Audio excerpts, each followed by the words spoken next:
ಶಾಲೆ ನಮ್ಮ ಹಕ್ಕು ನಮಗೆ ಬೇಕು, ನಮ್ಮ ಹಕ್ಕು ನಮಗೆ ಬೇಕು, ಕನ್ನಡ ಮಾಧ್ಯಮ ಶಾಲೆ ನಮಗೆ ಬೇಕು, ನಮಗೆ ಬೇಕು, ನಮಗೆ ಬೇಕು, ನಮಗೆ ಬೇಕು. ರಾಜ್ಯದಲ್ಲಿ ಒಂದೇ ಒಂದು ಕನ್ನಡ ಮಾಧ್ಯಮ ಶಾಲೆಯನ್ನು ಮುಚ್ಚಲು ಬಿಡುವುದಿಲ್ಲ, ಬಿಡುವುದಿಲ್ಲ, ಬಿಡುವುದಿಲ್ಲ.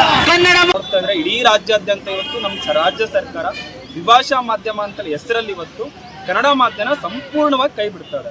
ಒಂದ್ ಕಡೆ ಇವ್ರು ಎಲ್ಲಾ ಕಡೆ ಹೇಳ್ತಾರೆ ನಾವು ದ್ವಿಭಾಷಾ ಮಾಧ್ಯಮ ತರ್ತೀವಿ, ಎರಡೂ ಭಾಷೆನಲ್ಲೂ ಮಕ್ಕಳಿಗೆ ಹೇಳ್ಕೊಡ್ತೀವಿ ಅಂತ. ಆದ್ರೆ ಇಲ್ಲೆಲ್ಲಾ ಕಡೆನೂ ಕೂಡ ನಮ್ಮ ತಾಲೂಕಲ್ಲಿ 10 ತಾಲೂಕಲ್ಲಿ ತುಮಕೂರು ಜಿಲ್ಲೆಯಲ್ಲಿ ಟೀಚರ್ಸ್ಗಳು ಟ್ರೈನಿಂಗ್ ನಡೆದು ಆ ಟ್ರೈನಿಂಗ್ ಅಲ್ಲಿ ಹೇಳೋದು ನೆಕ್ಸ್ಟ್ ಜೂನ್ ಇಂದ ಬರೀ ಇಂಗ್ಲಿಷ್ ಮೀಡಿಯಂ ಇರುತ್ತೆ, ಮಕ್ಕಳಿಗೆಲ್ಲ ನೀವು ಇಂಗ್ಲಿಷ್ ಮೀಡಿಯಂ ಅಲ್ಲೇ ಮಾಡಬೇಕು ಅಂತ.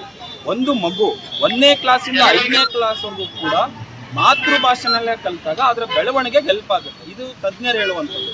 ಆದರೆ ಸರ್ಕಾರ ಇದು ಯಾವುದನ್ನು ಕಡೆ ಯೋಚನೆ ಮಾಡದೆ ಇವತ್ತೆಲ್ಲಾನು ಕಡೆ ಯಾರ ಒಂದು ಅಭಿಪ್ರಾಯನ ತಗೊಳ್ಳದೆ ಅಪ್ರಜಾತಾಂತ್ರಿಕವಾಗಿ ತಾನೇ ನಿರ್ಧಾರ ತಗೊಂಡು ಇವತ್ತು ಈ ರಾಜ್ಯದ ಮಾತೃಭಾಷೆ ಶಿಕ್ಷಣ ಒಡ್ತಾ ಕೊಡ್ತಾರೆ. ಅದನ್ನ ಸಂಪೂರ್ಣವಾಗಿ ಕೈ ಬಿಡ್ತಾರೆ.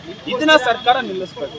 ಇಲ್ಲೇನು ನಮ್ಮ ಕನ್ನಡ ಮಾಧ್ಯಮ ಒಂದು ಆಯ್ಕೆ ಸ್ವಾತಂತ್ರ್ಯ ಆಗಿರಬೇಕು, ನಮಗೆ ಕನ್ನಡ ಮಾಧ್ಯಮ ಇರಬೇಕು, ಅದನ್ನ ತಗೊಂಬರ್ಬೇಕು. AIDSO ಸಂಘಟನೆ ಇಡೀ ರಾಜ್ಯಾದ್ಯಂತ ಈ ಹೋರಾಟ ಕರೆ ಕೊಟ್ಟಿದೆ. ಜನಗಳು ಇವತ್ತು ಹೋರಾಟಕ್ಕೆ ಇಳಿದಿದ್ದಾರೆ. ಲಕ್ಕಪ್ಪ, AIDSO ಜಿಲ್ಲಾ ಕಾರ್ಯದರ್ಶಿ.